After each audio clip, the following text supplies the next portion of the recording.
Vegetables lower the risk of diseases such as heart disease, certain types of cancers, and stroke. For children, vegetables offer vitamins and minerals for growth and development. Veggies don't have to just be eaten on their own. They can be added to recipes such as smoothies, dips, sauces, meatballs, and egg bites.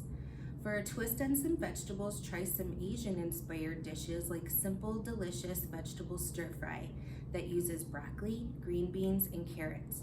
But you can also add any vegetable you would like. You could also try Asian vegetable cauliflower rice, which includes ingredients such as cauliflower, carrots, and onions, and can be made in about 20 minutes. We've linked a tasty recipe in the comments below. Use your WIC benefits to find these foods in your local grocery store.